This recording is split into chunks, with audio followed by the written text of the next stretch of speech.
We've announced this morning £1 billion in profits for the year ended March, but we will have effectively no passengers for the 3 months of April, May and June.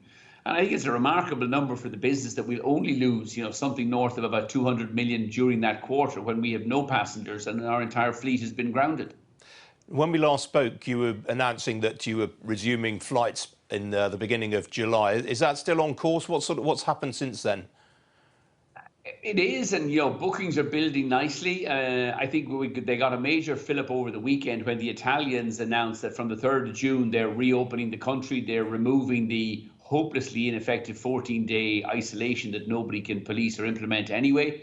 And I think a lot of European countries, most notably those that are reliant on tourism, will over the next number of weeks lift their restrictions. They'll waive this 14-day isolation rule, which is idiotic and non-science based.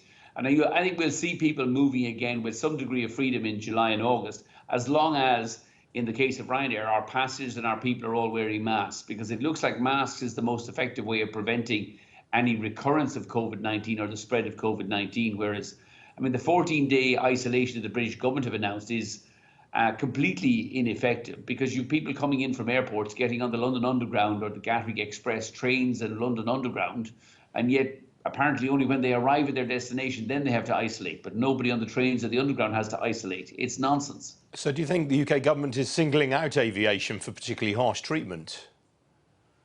No, I think they're just, frankly, just making stuff up as they go along. They're stumbling along, grabbing whatever they think will make a headline.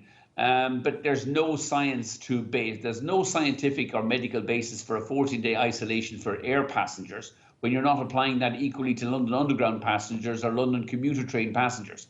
And we heard Grant Shapps over the weekend talking about, we need to reduce the volumes on the Underground by 90%. Or how do you do that? And when you ask them these questions, they're completely unable to answer them. So I think what we need is more effective government, more effective measures. And really the most effective measure at the moment as we reopen our economies is everybody wearing masks, whether that's in shops, in underground stations, on buses or in aircraft. Back to the 14-day quarantine period briefly. Spain have obviously still got that in place. You're optimistic Spain will drop that in due course? We think it'll be dropped, particularly in the tourism destinations on the beaches where, if you look at Spain, most of their COVID problem has been in the major high population density cities, Madrid, Barcelona and some of the others. Same in Portugal. It's been in Portugal, Lisbon. It's not in the Algarve. It's not been on the beaches.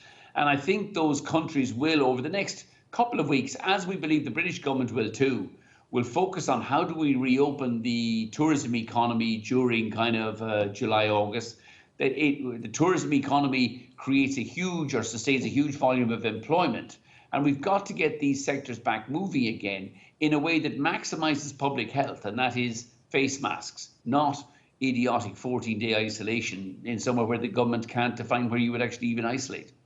And the bookings that you've been taking since you announced that you were resuming flights from in July, what sort of prices have they been compared with last year? They're well down on last year. We're selling seats at the moment to Spain, to Portugal, to Spain or to Italy and Greece at, 39, 29, 39 one way. We've lots of availability in July and August. And what we're seeing, though, is family groups making bookings. It's quite clear to us that, the British public, the Irish public are going on holidays to Spain, to Portugal, to Italy. Those countries will open up. They're generally going on their 2-week annual holiday anyway, so they can manage a kind of a 14-day isolation period. But we think those isolation periods, which are hopelessly ineffective and in fact unmanageable, will be dropped in the next couple of weeks. We hope in favour of more effective measures such as temperature controls and face masks. And what progress are you making on refunds?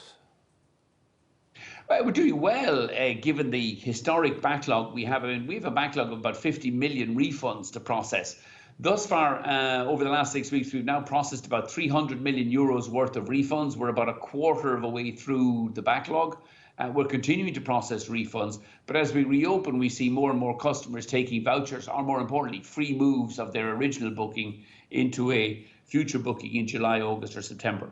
So the message for customers who are concerned that they haven't received a refund yet is what? Be patient, bear with us. Just be patient. we will get there. But remember, I mean, our refunds team has been reduced by 3/4 because of the social distancing regulations in our offices here in Dublin, in Spain, and in Poland. We are processing refunds. If you want a cash refund, you will get it. Just be patient. It will take us some weeks or months to get it to you.